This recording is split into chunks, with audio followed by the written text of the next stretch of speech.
اعوذ باللہ من الشیطان الرجیم بسم اللہ الرحمن الرحیم رب اشرح لی صدری ویسر لی امری واحلل عقدۃ من لسانی یفقہوا قولی۔ منتخب احادیث قرآن کریم کے فضائل۔ حضرت سعد بن عبادہ رضی اللہ تعالی عنہ روایت کرتے ہیں کہ رسول اللہ صلی اللہ علیہ وسلم نے ارشاد فرمایا، جو شخص قرآن شریف پڑھ کر بھلا دے تو وہ قیامت کے دن اللہ تعالیٰ کے یہاں اس حال میں آئے گا کہ کوڑ کے مرض کی وجہ سے اس کے انگ انگ جھڑے ہوئے ہوں گے۔ ابو داؤد۔ فائدہ: قرآن کو بھلا دینے کے کئی مطلب بیان کیے گئے ہیں۔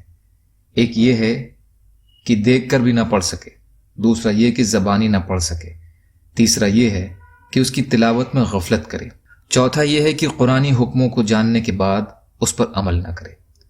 بذل المجہود شرح سنن ابی داؤد للعینی۔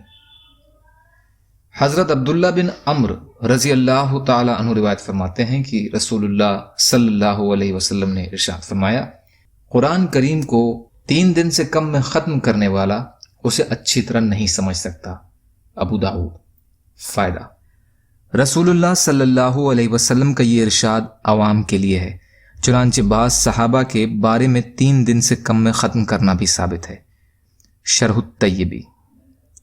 حضرت واصلہ بن اسقع رضی اللہ تعالی عنہ سے روایت ہے کہ نبی کریم صلی اللہ علیہ وسلم نے ارشاد فرمایا، مجھے تورات کے بدلے میں قرآن کریم کی شروع کی 7 سورتیں اور زبور کے بدلے میں معین یعنی اس کے بعد کی 11 سورتیں اور انجیل کے بدلے میں مثانی یعنی اس کے بعد کی 20 سورتیں ملی ہیں، اور اس کے بعد آخر قرآن تک کی سورتیں مفصل مجھے خاص طور پر دی گئی ہیں۔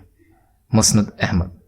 حضرت عبد الملک بن عمیر رحمۃ اللہ علیہ فرماتے ہیں کہ رسول اللہ صلی اللہ علیہ وسلم نے ارشاد فرمایا، سورہ فاتحہ میں ہر بیماری سے شفا ہے۔ دارمی۔ حضرت ابو ہریرہ رضی اللہ تعالیٰ عنہ سے روایت ہے کہ رسول اللہ صلی اللہ علیہ وسلم نے ارشاد فرمایا، جب تم میں سے کوئی سورہ فاتحہ کے آخر میں آمین کہتا ہے تو اسی وقت فرشتے آسمان پر آمین کہتے ہیں۔ اگر اس شخص کی آمین فرشتوں کی آمین کے ساتھ مل جاتی ہے تو اس کے پچھلے تمام گناہ معاف کر دیے جاتے ہیں۔ بخاری شریف۔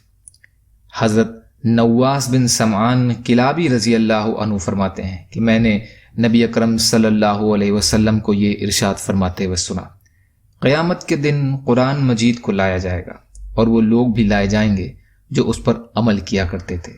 سورہ بقرہ اور آل عمران جو قرآن کی سب سے پہلی سورتیں ہیں پیش ہوں گی۔ مسلم شریف۔